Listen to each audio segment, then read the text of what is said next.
भले ही वो छल कपट के माध्यम से ही क्यों ना हो।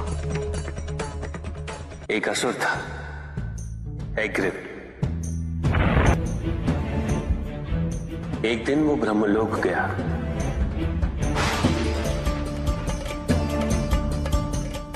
और बड़ी चालाकी से उसने ब्रह्मदेव से चारों वेद प्राप्त कर लिए।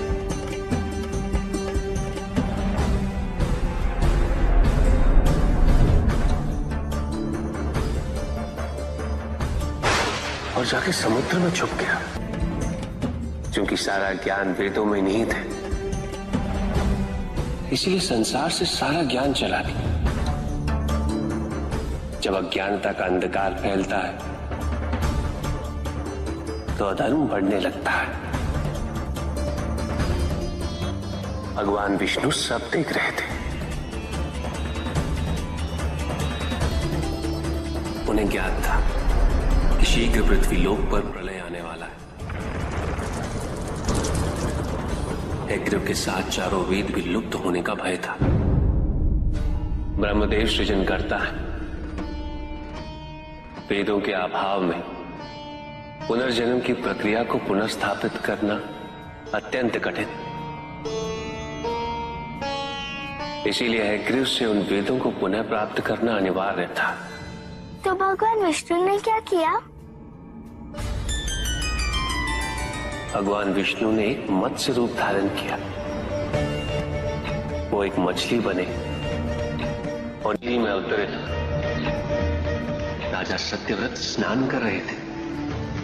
एक छोटी सी मछली उनके हाथ में आ गई। इतनी छोटी मछली? भगवान विष्णु?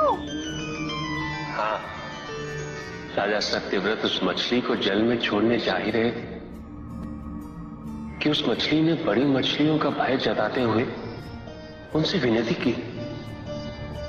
उनसे कहा कि वो उसे अपने साथ ले चले। राजा सत्यव्रत अत्यंत दयालु थे। मछली को अपने कमंडल में शरण दे दी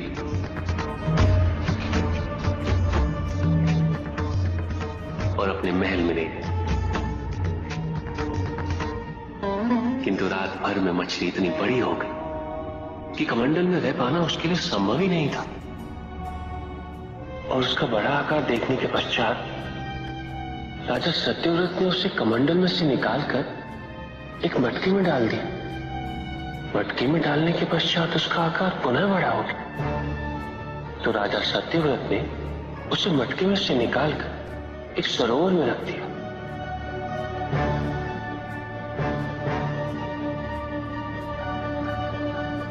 किंतु उस एक ही रात में सरोवर में रखने के पश्चात भी उसका आकार इतना बड़ा हो गया कि उसे नदी में रखना पड़ा। किंतु नदी में रखने के पश्चात भी उसका आकार पुनः बड़ा हो और इतना बड़ा हो गया कि यदि उसे महासागर में नहीं रखा जाता तो उसकी मृत्यु निश्चित थी। राजा सत्यव्रत उसे महासागर की ओर ले गए।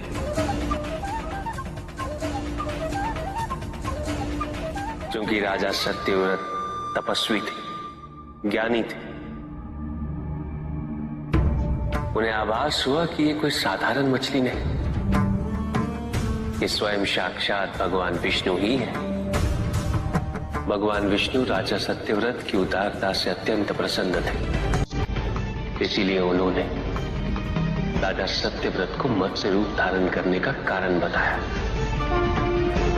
साथ ही उन्होंने सत्यव्रत से कहा कि आज से 7वें दिन प्रलय आएगा, समस्त पृथ्वी जल में समा जाएगी। किंतु आप सप्त ऋषियों के साथ साथ अनाज, वनस्पति व अशुद्धों की प्रत्येक प्रजाति के बीज और प्रत्येक पशु का एक एक जोड़ा लेकर एक विशाल नौका में सवार होकर मेरी प्रतीक्षा कीजिएगा। केवल एक ही स्थान ऐसा होगा जिसकी ऊंचाइयों को जल छू नहीं पाएगा। मैं लौटूंगा और आपको वहां लेके चलूंगा। ऐसा कौन सा स्थान था? हिमालय पर्वत, अर्थात तुम्हारी माता के पिता हिमावत। फिर क्या हुआ? ऐसा कह के भगवान विष्णु समुद्र में चले गए और अपने मत्स्य रूप में उन्होंने हिग्रीव को ढूंढ निकाला। उस दुष्ट का वध करके वेदों को पुनः प्राप्त कर लिया। तो क्या प्रलय आया? हाँ, ठीक 7वें दिन। किंतु भगवान विष्णु के आदेश अनुसार राजा सत्यव्रत एक विशाल नौका में उनकी प्रतीक्षा कर रहे थे। तभी विष्णु जी एक सींग वाली विशाल स्वर्ण मत्स्य रूप में प्रकट हुए। नौका को मत्स्य से बांधते हेतु सर्पराज वासुकी का प्रयोग किया गया और विष्णु जी ने अपने वचन अनुसार उन सबको हिमालय तक सुरक्षित पहुंचाया, ताकि प्रलय के पश्चात वेदों के आधार पर संसार पुनः बसाया जा सके।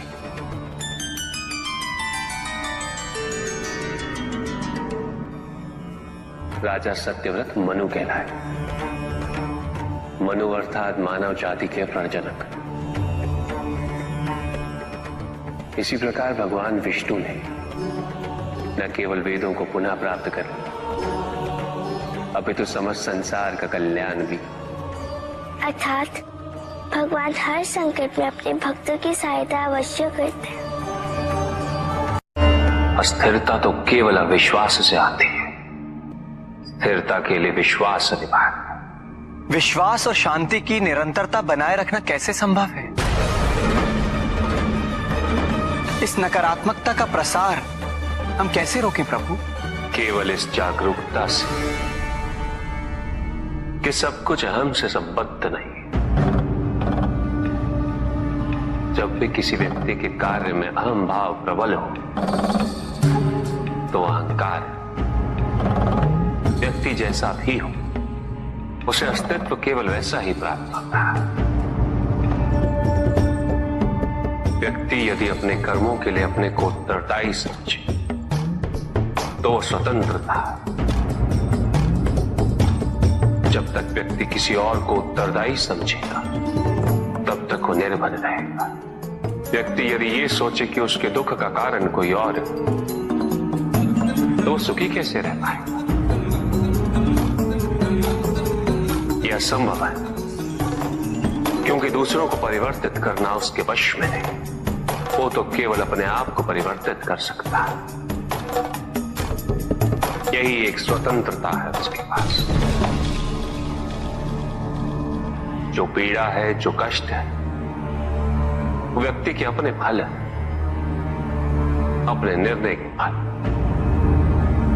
और जिस दिन वो अपने निर्णय परिवर्तित कर ले, उसी दिन उसके जीवन में परिवर्तन भी आ जाएगा। जिन्होंने जीवन के प्रति घृणा सिखाई, उन सभी व्यक्तियों ने पृथ्वी को नर्क बनाने में अपना योगदान दिया। इसलिए अधिकांश व्यक्ति अपने दोष, अपनी त्रुटियां और अपनी व्यर्थता को जीवन पर आरोपित कर मुक्त हो जाते हैं। उन्हें लगता है कि जीवन ऐसा ही होता है और उसके समक्ष वो विवश। वो ये नहीं समझते कि वो जिन प्रवृत्तियों को लिए, वो प्रवृत्तियां दुख को जन्म देने वाली वृत्तियां हैं। वो अपनी अज्ञानता के गहराई से अनभिज्ञ है और वो अपने अहंकार में ये स्वीकार नहीं कर पाते कि वो तो कुछ जानते ही नहीं। अहंकार सर्वज्ञता का भ्रम उत्पन्न करता है। न जानने की स्वीकृति बहुत बड़ी विनम्रता है और वही पवित्रता भी है। हमें संसार में संतुलन को बनाए रखने के लिए पवित्रता के आधिक्य की आवश्यकता है। किंतु प्रभु, इस पवित्रता में कौन से लक्षण अनिवार्य हैं? अनेकों लक्षण हैं, किंतु इन परिस्थितियों में जो सबसे अधिक महत्वपूर्ण है वो है सतित्व। सकारात्मक ऊर्जा का सबसे पावन स्वरूप सतित्व। इस सतित्व पर मात्र विश्वास ही पर्याप्त है व्यक्ति को सुरक्षित रखने के लिए।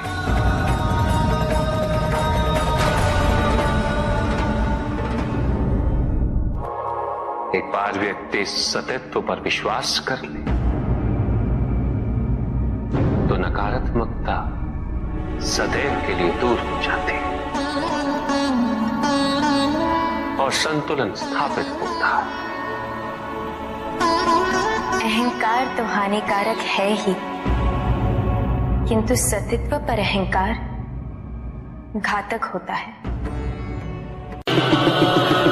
जहां न अमृत न विष, न सुख न दुख, न स्वर्ग न नरक, वही परम आनंद है। उसी परम आनंद तक की यात्रा है तुम्हारी। ये यात्रा आनंद के सानिध्य की है, ये यात्रा सानिध्य के आनंद की है। और इस यात्रा में मैं प्रतिपल तुम्हारे साथ हूं। मुझे ढूंढो मत, केवल पहचानो तुम ही मैं हूं, मैं ही तुम। हर आरंभ का मैं ही अंत हूं और हर अंत सदैव मेरा ही आरंभ होगा। देव देव महादेव शिवा, देव देव महादेव शिवा। चंद्रमा उसी जल में